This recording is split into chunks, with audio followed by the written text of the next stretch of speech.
appeared before the Congressional Committee to tell what I knew of activities which might lead to an attempt to set up a fascist dictatorship. The potential for the disastrous rise of misplaced power exists and will persist. The very word secrecy is repugnant in a free and open society. And we are, as a people, inherently and historically opposed to secret societies, to secret oaths, and to secret proceedings. President Bush signed a formal agreement that will end the United States as we know it. And he took the step without approval from either the U.S. Congress or the people of the United States. The secret organizations of the world power elite are no longer secret. It's known as the Bilderberg Group. Could their objective be world domination? I'm Jim Tucker. I've chased Bilderberg for 30 years. I'll never give up the chase. Bilderberg plan for the whole world is nothing less than world government. I'm not comfortable with that at all. Who elected these guys to run the planet? They are the elitists. They feel they should run the world for their own selfish interests. Now we can see a new world coming into view. A world in which there is the very real prospect of a new world order. Bilderberg is making great progress toward a world government, and only an educated, informed public can stop them in their tracks. David Rockefeller admits in his own memoirs that he wants to destroy the United States. Right. He's a traitor.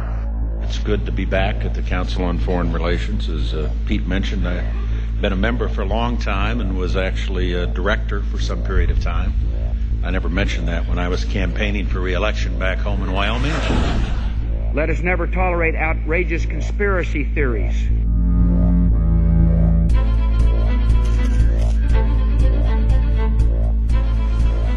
I need you to move off the property, please. Some shots were fired.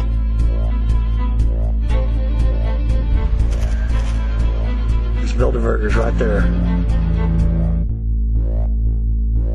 The Trans-Texas Corridor is a vital part because we stop it here in Texas. We stop the New World Order right here in Texas. This thing started here.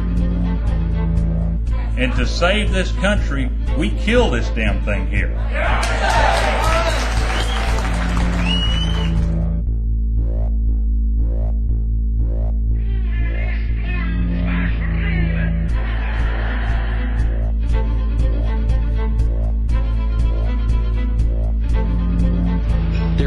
A chance for the President of the United States to carry out a phrase his father used, and that is a new world order. Your new world order will fall. Humanity will defeat you. The answer to 1984 is 1776.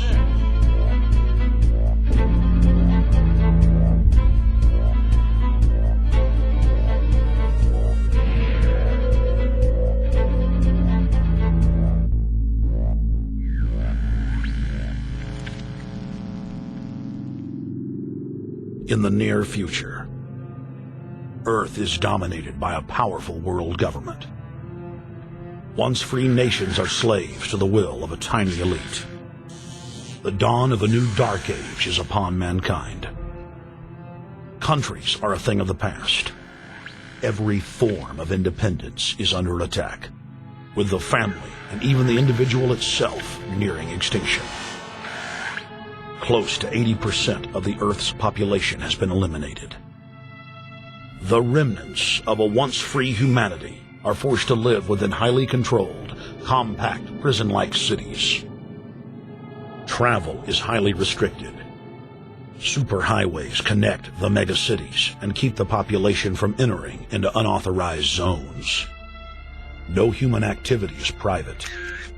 AI supercomputers chronicle and categorize every action. A prison planet dominated by a ruthless gang of control freaks whose power can never be challenged. This is the vision of the global elite, their goal. A program of total dehumanization where the science of tyranny is law. A worldwide control grid designed to ensure the overlord's monopoly of power forever. Our species will be condemned to this nightmare future unless the masses are awakened to the New World Order master plan and mobilized to defeat it.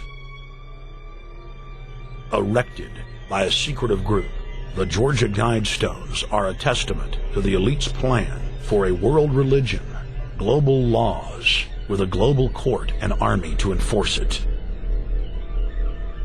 And set in stone, it is written that the population never rise above 500 million.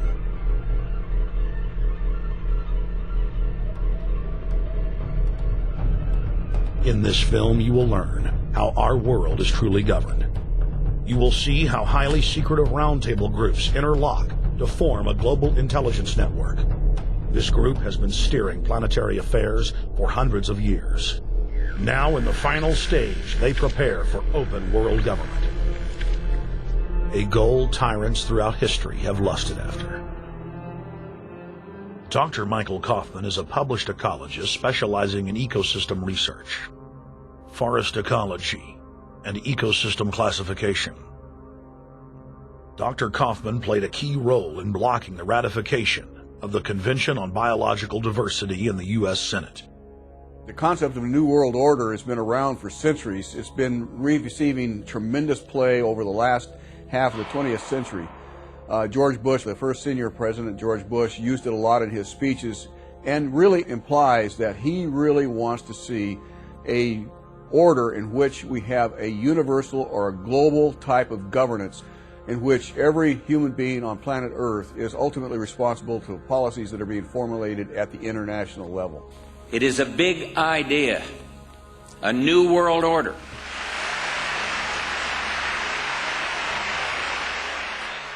President Bush said that the New World Order was in tune, and that's what they were working for. The UN is part of that government. They're working right now very significantly for a North American Union. That's why there's a lot of people in Washington that don't care too much about our borders.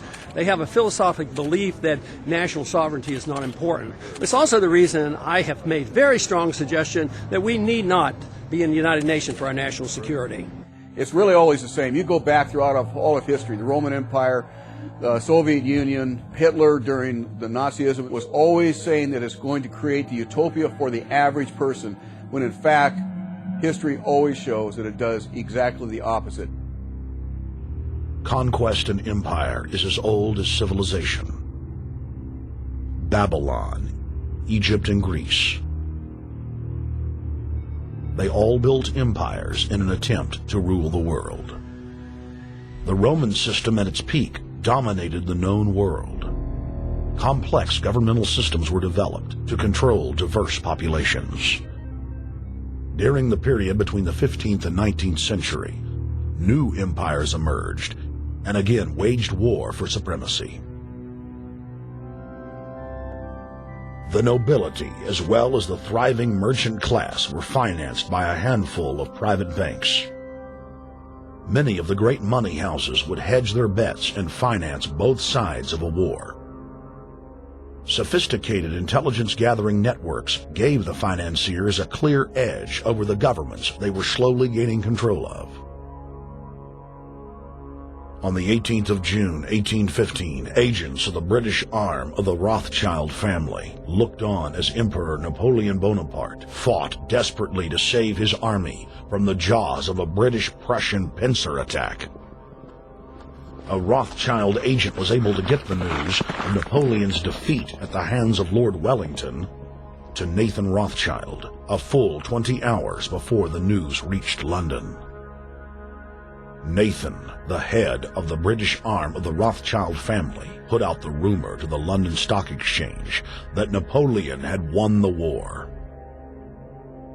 Stocks plunged by 98%, and Rothschild was then able to buy up the entire British economy for pennies